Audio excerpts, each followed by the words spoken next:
years old. So he was going to a bunch of conferences to network and learn from other entrepreneurs.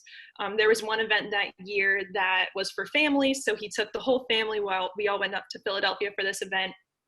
And we got to listen to a bunch of different people tell their stories of how they became successful and how they became entrepreneurs and how they started their business. And my sister and I were there. I have a younger sister. She's 4 years younger than me. We were both there, and we were both like, this is so cool. I love listening to other people's stories. I love listening to how people became successful. And we were like, we want to do this. This is so amazing. Like, how can we do this now and start our story now instead of waiting till we're 30, 40 years old to get this story started? So when we got home from the trip, we went to my dad and we were like, how do we do this? We want to do this. We want to start a business. We want to invest. We want to do something. So he was like, all right, well, let's prove that you actually want to do this, and this isn't just a phase. So he told us to read the book Rich Dad Poor Dad, like we just said, and that book changed my life. Everything in there is absolute gold. I highly, highly recommend that you guys take a chance to read it. So we had my sister and I read that book, and then at the end of the summer, we had to do a book report. After we finished the book, we had to do a book report on it to prove that we actually read it. And this was right at the beginning of summer, and my sister and I are like, oh my gosh, we have another book report we have to do. This is so annoying.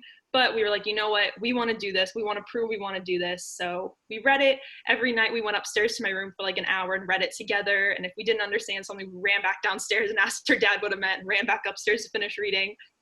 And once we finished it, we gave our little presentation to our parents. And my dad was like, all right, well, I guess you guys are serious about this. Let's get this started. So we took some money from our college savings account. So we had money throughout the years that grandparents, family members would give to us like on birthdays or different events in our lives. So we had a little bit of money to start with. So all of the money that we used was our own money. And we started out with the stock market because my dad was like, this is probably the easiest way to get started. So I invested in Apple and Microsoft because those were two brands that I knew. And I knew they were pretty good stocks at the time. So I was like, all right, let's do this. We invested in a few stocks. A few months into it, we were like, all right, this is great and all, but let's try something bigger and better. Let's do some more. So my dad and my mom came up with 5 options for us. And what the plan was with those 5 options, we were going to do one every year. So 5-year plan essentially. So no matter how good or how bad the investment was doing, after 1 year, we would end it and go on to the next thing so that we could get a taste for different types of investments while we were still young and still living at home. And if we did fall on our face, we had a little bit of support to help us back up. Luckily, that didn't happen. But we all talked together and we were like, all right, which one do we want to do first? The 5 options were to keep going with the stock market, to do a cheap house flip in Jacksonville, which is near where I live, to do a vacation rental property, to invest in a distressed debt fund, and to do a private hard money loan. So I can go more into detail about like what all those are in a minute if you want. But we decided to invest in a vacation rental property because at that time, my parents were already looking at one that they were going to invest in. So we decided to go in as partners with them. We were 20% partners in a condo on the beach down here in Florida. And we had that for a year. And at the end of the year, we sold it. We made a pretty good ROI on that year. The next year, we went on to do a private hard money loan. So basically, we had our amount of money. We lent it out to someone who needed some money, and every month we got interest on that original payment. Then at the end of the year, we got our initial amount back, plus we had all the interest, so that was also really cool. And then finally, the 3rd year, we did the distressed debt fund, which was basically a fund of a bunch of different investors all put their money in to buy up commercial spaces who had either foreclosed or like couldn't fill their mortgages or were going bankrupt. They would buy up those properties and then resell them for a higher price, just kind of flip them. So we did that for a year. And then after that, we had some really cool opportunities to invest in some startup companies. So we decided to do that instead and put our 5-year plan on hold and do some equity investments. So that's where most of our money is right now, is in a bunch of different startups that we're going to leave there for 2 to 3 years. And then after the 2 to 3 years, hopefully they'll be worth a little bit more and we can sell those. And we also have some stocks investments at the time. So that's kind of my story of investing. All right, let me ask you some questions, okay? Yeah. So you said vacation rentals. Can you elaborate on that to them about the, like I know you already said that it's on the beach and condo and all that.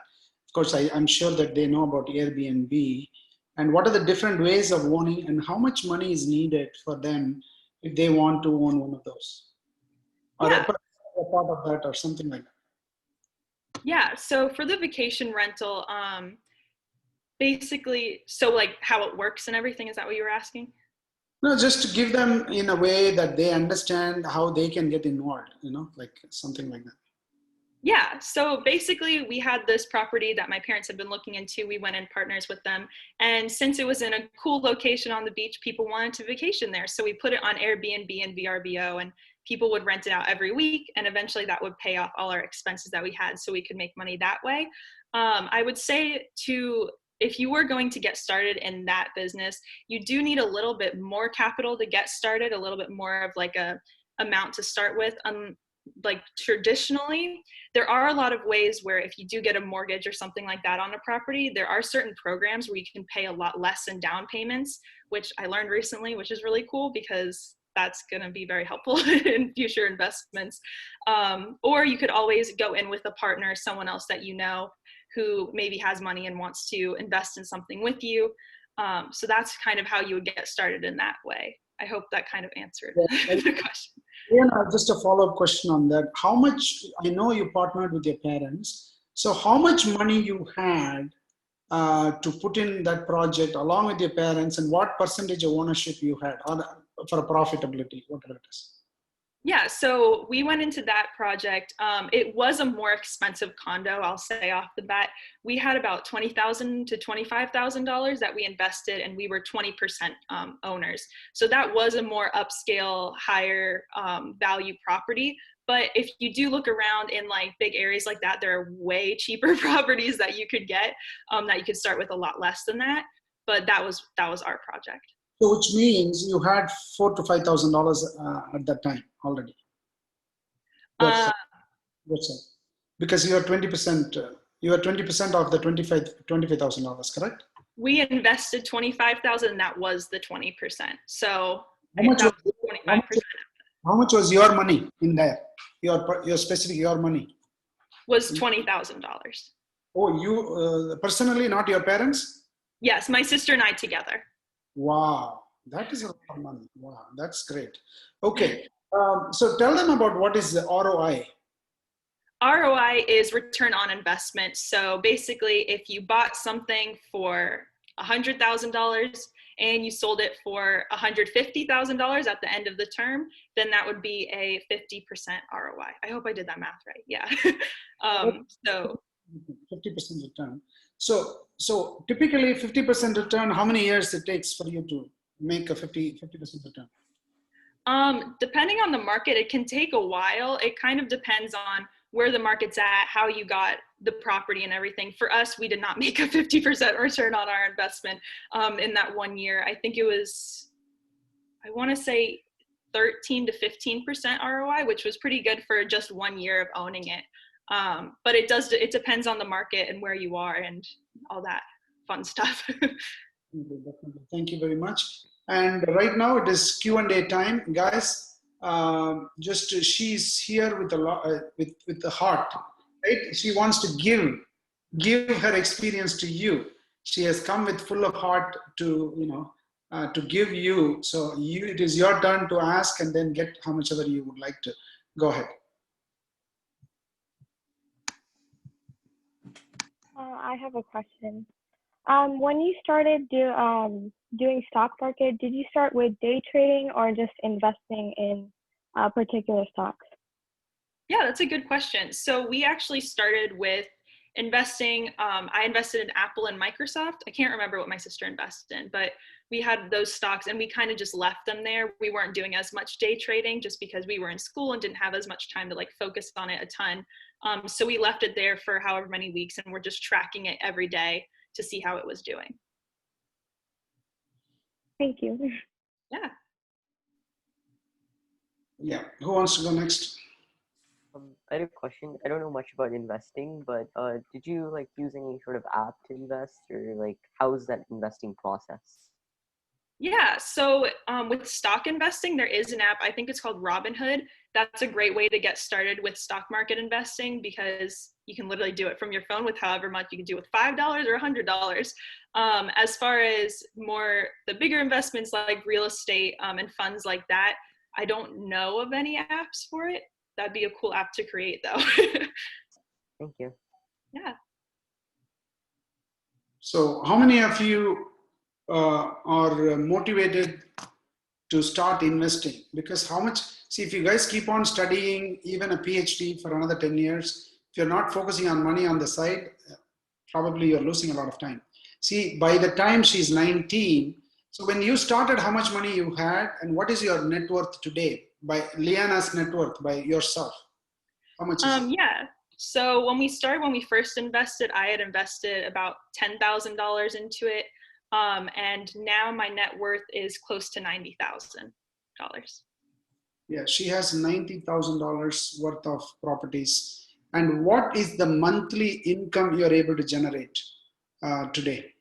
So right now our investments are in equity based, so I'm not necessarily getting passive income on those. I do have one small loan that's out, and we get about 600 to 800 a month from that investment. And then I'm self-employed with a social media management company, so that's where I get most of my income from right now. Yeah. What she's saying is she's getting only $800, but the rest of the money is accumulating, and then the value of her properties are increasing. So not necessarily she's getting it every month, but when she's going to sell it, the 90,000 is going to become 120,000, 150,000, something like that. So that is what she's trained at. And pretty much the reason why I brought her is this is what I do for a living, guys. I do a lot of these, okay? All right, similar to this.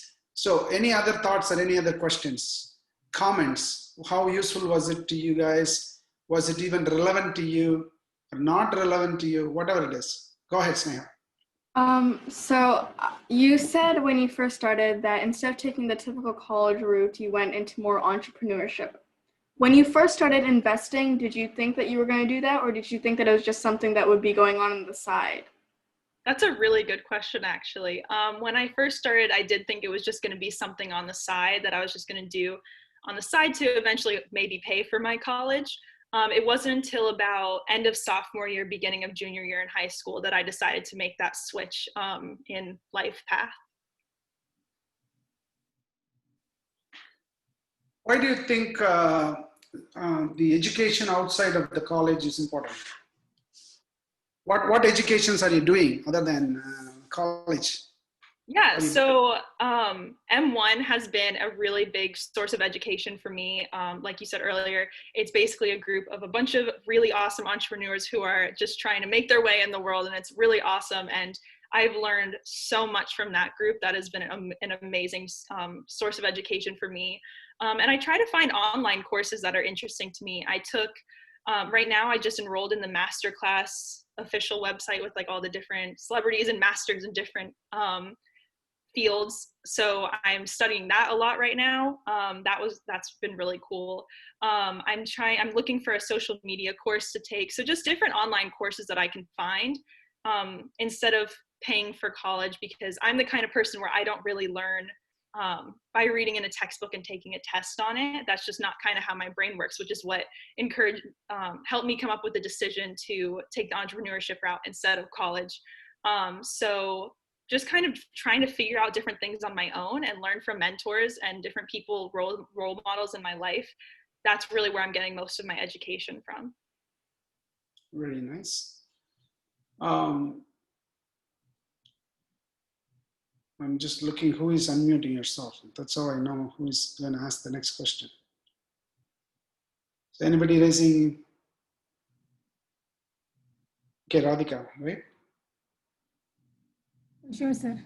Hi, Leanna. My question to you is, as a parent, there are all these discussions going on in the family, and so what was the trigger point? Like, did your parents want to do that, and you all joined, or whose idea was it? And so how do we talk to our children about it? Because everything comes with a risk, right? It's not going to be an easy route for anybody. So what kind of a conversation should happen at home for us to make the children think differently, you know, out of the box? Yeah. So like I said earlier, my dad has been an entrepreneur. He left his corporate job when I was about 3 years old, and we moved from New York down to Florida, and he started his own company there. So I think a big part of what helped my sister and I with that was money and entrepreneurship, and owning a business was never an odd subject for us. My mom and dad work together. My mom's his bookkeeper, and he kind of does all the hard work like that. So they would always just be at the dinner table, and they would just have conversations about work and stuff, not in like a stressful way, but just mentioning different things. So when my sister and I did get into when we went to that conference and heard other people talking about business, it wasn't necessarily new to us because we had heard my parents talking about it all the time. And we're like, oh, that's what those words mean. Like, this is what they've been talking about this whole time. So that was definitely a big help of just having that in the household. And my parents are just very open with my sister and I, and they're not afraid to ask questions and talk about different subjects. We would watch the show Shark Tank all the time after dinner. And when different pitches would come on, my dad would pause it and he would explain to us what it meant to buy percentage in a company and different valuations of money and everything. So I guess that's just the biggest thing for me, was that it was never something weird to me. It was just always talked about. So that would kind of be my advice, is to just keep it as an open conversation, not like something so crazy and serious. You have to spend this amount of time talking about money and this amount of time talking about business. Just keep the conversation open and just keep it open, and not like it's too scary of a subject, because it sounds scary at first, but it's really not that scary once you get into it. Thank you. So basically, guys, note it down. Rich Dad, Poor Dad is the book you want to read, number one. Number two, Shark Tank is the program you want to watch whenever Yes. to understand how the money works, how the questions are asked, what is important, where you can invest, how much the money can grow, how fast, all those things. She was talking about startup companies, that is angel investments. Those things are all from Shark Tank. So unless you have that kind of idea, you will not be able to do that. So then you understand how the innovations are happening and how you can innovate a company, how you can start a company, grow a company, sell the company for $30 million or $50 million or $1 billion before even you become 30, and then, retire rich in 30, right? A lot of people are doing that. So it is not just academic knowledge alone. It is a business knowledge. It is the financial knowledge. It is the world knowledge, which is what is going to add value for you to have the most successful life. Otherwise, you may be very successful academically as a doctor, maybe earning a fixed amount of 200,000 or 250,000. But there are a lot of billionaires in our group M1, millionaires and all that. And, so those are the two things which I think you need to know right now. But at the same time, before the end of this meeting, I would like for you guys also to say what are all your take-home points for today's discussion, from today's discussion. So who else has a question or a comment? You can even say that, hey, this was a magic moment. This was surprising to me. I like that idea. Thank you for sharing. Anything like that, please feel free. Go ahead. I have one more question, Leanna, for you. So even if there is not going to be even if any conversations to this effect are not going to happen at home, what are the other places that I can go? So I saw one of your videos talking about something called a money club. And you said whatever you learned in money club, you pretty much are transferring all your learnings from there to your the hair business, something you said. Could you please elaborate a little bit more on that? Yeah, so like different places to go to get education with like finances and stuff. Yeah, so Money Club is a great resource. I've been working with the owner of that company for almost a year now, and I've taken all their courses and it's amazing. I highly recommend looking into that. Plus it's a pretty good price for it too. I think it's $9 or $10 a month, and you get like a ton of resources and it's amazing. I guess that's definitely a big one. There are a lot of YouTubers and like websites and stuff that you can go on. So really, I'm trying to think of some off the top of my head that I would say, as far as like on social media and stuff too, just for like daily kind of like, not inspiration, but information. Grant Cardone he posts a lot, but the stuff he posts is really good. I definitely recommend looking into his stuff, and he has an entire sales course online. So if you know, sales is a big part of business, so that's also a really great place to look. Let me think. Thank you. Yeah. I'm trying, I can't think of any really off the top of my head, but those would be my first two go-to. And Robert Kiyosaki has a podcast as well called The Rich Dad Radio Show, and that's really good too. Yeah, he's the author of Rich Dad Poor Dad. The Yes. Grant Cardone talks about 10x. 10x is like if you put $100,000, how can you make it $1 million? Like before the end of that life cycle of that investment, right? So Yeah. that's what he teaches about. And one more thing, what you said was, what else?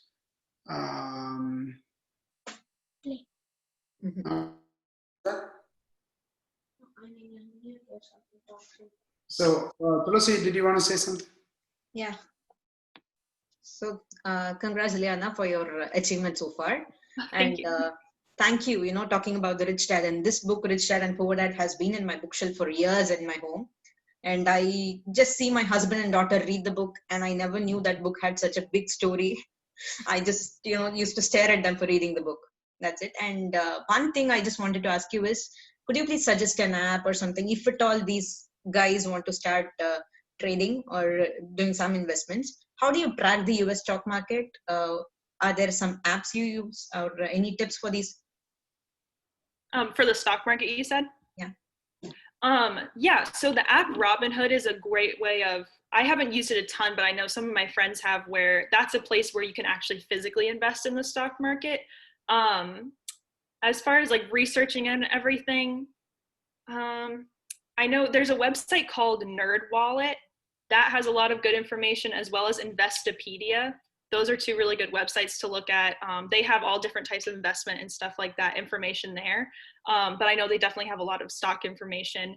And there's an email, I can send it to you if you want. It's called Morning Brew. And it's like an email subscription, and every morning they give you a brief overview of everything that happened in the stock market the day before, and like what they're planning on happening in the next few weeks. So that's been a really cool source of information as well. Okay. So could you please put them on the chat so that, you know, we take a note. I personally want to take a note of it. Yeah, hang on, let me find it in my email real quick.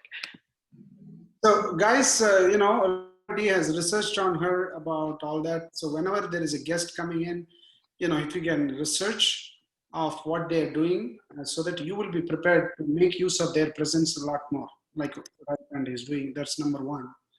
And number two, I would like to ask, how many of you have got enough savings more than $100? And how are you maintaining it or growing it? Is it investing it and then making it grow? How many of you are very comfortable with money? These are all some of the things really important for you guys to get started on right now. So you can put it on a chat, and then if there are any success stories, we can, you know, definitely you can share it, and then, you know, get some tips from her as well on how, what else to do with that, right? So who wants to go next? Something that I'll take away from the discussion is I've always wanted to like invest, and like I went through apps like I think Loved was one of the apps. It said that you could like kids could invest for that app, so we tried that out, but it didn't really work because some of the stocks that I wanted to invest in, those stocks weren't there on the app because it was very limited. So I think maybe now I'll talk to my dad and try to figure out how to do how to invest with Robinhood, because my dad told me like you can't do that because it's you can't because kids can't invest in that app. But now I'll do some more research and try to check it out. Thank you. Yeah, I don't know what the rules are as far as Robinhood. I haven't, like I said, I haven't used it a ton, but if it is something you're really excited about, and if there are like age restrictions and stuff, you could always like look into it with your dad and maybe sign up with his information, then kind of work out a deal there with you guys. Yeah. So you can partner with your parents and then put a little bit of your money and then watch, or paper trade and all that kind of stuff, all different things you can do. But the most important thing is you get comfortable with money from now onwards. That is the point. If you're not comfortable with money, if you're not comfortable with Lakshmi coming into your house, Lakshmi will not come to your house, period. So you have to invite her, you have to nurture her, you have to, Lakshmi is the goddess for money, Leanna. So that is basically, you need to treat money with a lot of respect and then take care of it and watch it grow. That is how it will grow, okay? So there is a psychology behind it. Varun, go ahead. Yeah, I had a question. I just want to ask, like, you invest a lot, I know that, but what are you looking for when you're trying to invest in these companies? Yeah, as far as like what, like the return that I would get on it, or like different characteristics of it. Like, yeah, like different characteristics. Yeah, so the companies that I'm investing in right now, a big characteristic is I know and have some sort of connection with the people who run them. It's not necessarily like finding a random person on Kickstarter and hoping for the best there. I definitely think that if you know the person and you know their mission, and even if you don't know them personally, if you have like researched them and you know them in that sort of sense, and you know their mission, you know that they're serious about what they're doing and they're not just like throwing a bunch of things together and hoping it becomes a business. That is a really big characteristic. So one of the companies that I started up in is actually my dad's company that he runs with some of his friends. And I'm like, all right, I know that he's serious about this. This will be great. And some of the other companies are just associates of his that we've met throughout the years, where I know that they're serious about their money and I know that they're serious about their business. So that's a really big thing for me. Good. So how many of you have got more than $100 and want to start thinking about learning investing? Let me see hands. 1, 1.5, 2.5, 3.5. Yeah, okay. Yeah, good. So very important, guys. That is the reason why we introduced Leanna, who is, even though she's 19, she kind of, I started off, I'm 59. I started off only 13 years ago. So think of Leanna, probably when she is about 30, 35, probably she should have $1 million, in my opinion. It won't even take that long, because once you get started in the beginning years, it is very slow. But after a few years, the snowball effect is going to be a lot more, and it is much more faster. So good luck, Leanna. And any other thoughts, comments for her? If you'd like to be grateful for any of her thoughts, shares today, please go ahead, Nitish. Yeah, so I just wanted to ask, so how exactly did you get your connections with like other businesses? Was it through like your dad, and like, was that helpful to you, or did you like have to go out on your own and look for connections? Yeah, so pretty much all of my connections have come through my dad. So I know I'm very blessed in that sense that I had him to kind of guide me and help me through that. I am looking for more investments to do on my own, where I would be doing a lot more hands-on and finding different people. But most of the connections I've had is through my dad and through different, he's in similar mastermind groups to M1. So kind of through him, and then also through that network that he has. Okay. So to add on to that, Nitish, rich dad, poor dad, right? So the poor dad is his own dad. The rich dad is the dad who was giving him the advice. So we are here, like us, guiding you as another set of parents. So I have a lot of resources which you can use. Leanna has suggested a lot of resources you can use today. There was a money club or something like that she suggested. I hope you guys are taking notes. And there is a book, she said. There are podcasts she suggested. And there is a TV program she suggested. And that itself is going to expand your knowledge. That itself is like networking and resources, a lot of resources. That is a lot for you at this age right now, in my opinion. So thank you for that. Who wants to go next? To add on to that too, what you were saying is my mentor just happens to be my dad, and I happen to have him. But I think that you can find a lot of mentors in your life, like within this group that you guys have, finding different people who are going to help you and that are successful. Like you were saying with Rich Dad, Poor Dad, his dad was a traditional corporate employee, but his rich dad was his friend's dad, who was an entrepreneur and very successful. So I just happened to get lucky with my dad being my rich dad, but also my dad. But you can find your rich dad around you and within different groups like that. So it doesn't just have to be someone biologically related to you. So who wants to go say a thank you note for Leanna to conclude the discussion? Thank you speech. Raise your hand. I can. Go ahead. Thank you, Leanna, so much for coming today. I think we all were able to learn a lot. Definitely we felt like investment seems like something that only like, oh, these old men do. But the fact that somebody like us, or like you started when you were around our age, the fact that you can do it and become successful from it is really inspiring to us all. And thank you so much for helping us with all of our questions.